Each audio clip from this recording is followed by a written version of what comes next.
Hey everybody, welcome back to the channel. So today's video is going to be for beginner golfers on chipping. Going to go over some simple fundamental things that I want you to be able to work on because you're probably out on the course and tired of your buddies beating you pretty handedly. You want to get better quickly. The way to do that is to have some proper mechanics and sound fundamentals that you can practice. All right, so getting right into it, starting off with the club that I want you to use is the pitching wedge. It's really consistent. Don't be tempted to grab a different club like a lob wedge and try to hit flop shots if you're just starting out. Grab your pitching wedge.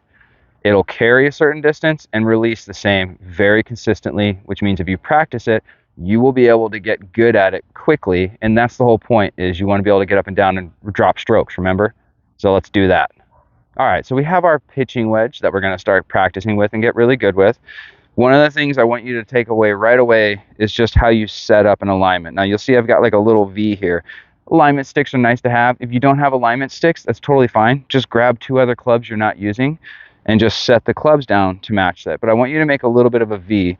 This is my target line. This chip's going to break to the right. So I'm setting up where I think I want to aim the club face. So parallel to that.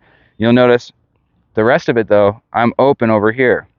This is a really important concept. I'm not going to get into a ton of detail on it, but I kind of want you to trust me on it. Really, if you ever make a full golf swing, I'm sure you're watching YouTube, you'll never see pros they always hips are open, we're delivering the club this way.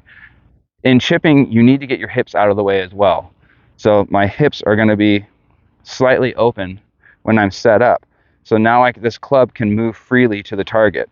If I square myself up, I'm kind of locked here. I'd have to rotate my hips to be able to keep the club going to the path, and it's just extra movement you don't need.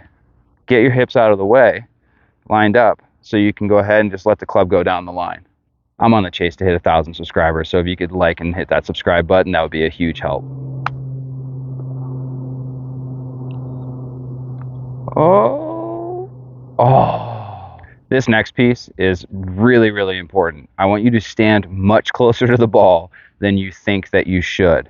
So in your full swing, when you're hitting shots, I'm sure you're used to, or you've probably seen people telling you, get about this distance between you, so you have room to swing the club. You do not hit chips from this distance, like at all. You want to be much closer to the ball.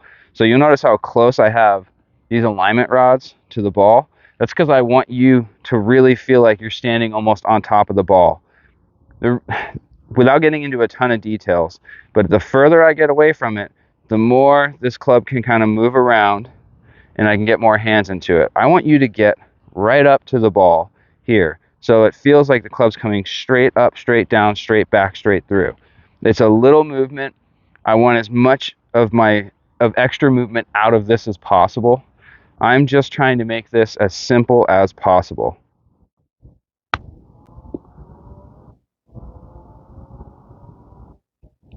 Just a close here, nice easy movement.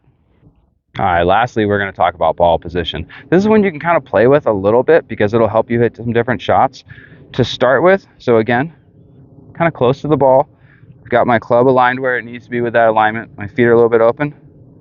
And right here, you can see the ball is kind of like a little bit middle of my stance here, a little middle back. That's where I like to hit a lot of these chips from, because easy concept is the further back you put the ball in your stance, the probably lower it's going to come out and the more it might run. If I'm trying to hit this up a little bit higher, a little bit softer, so maybe it carries more and doesn't run out quite as much, if you move the ball a little bit more forward in your stance, you're going to see a difference in the ball flight. It's going to go up a little bit higher, come down a little bit softer. Now this is with a pitching wedge, so what you're going to see is the ball carry and release.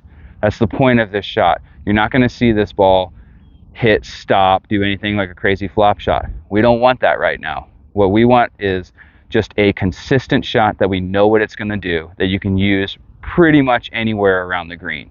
That's what we're chasing here. But go ahead and play with the ball being back a little bit and forward a little bit. I'll do a shot of it real quick and you can kind of see the ball in terms of how high it's coming out and how much it releases. Okay, so this one I'll play with the ball a little bit further back in my stance than I normally do. And we should see it come out low.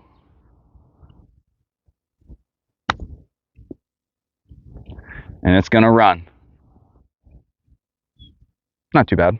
And so now I'm going to move the ball more forward in my stance, and we should see this come out a little bit higher. Again, it's not going to be like something dramatic like a flop shot. It's just going to come out a little bit higher and a little bit softer.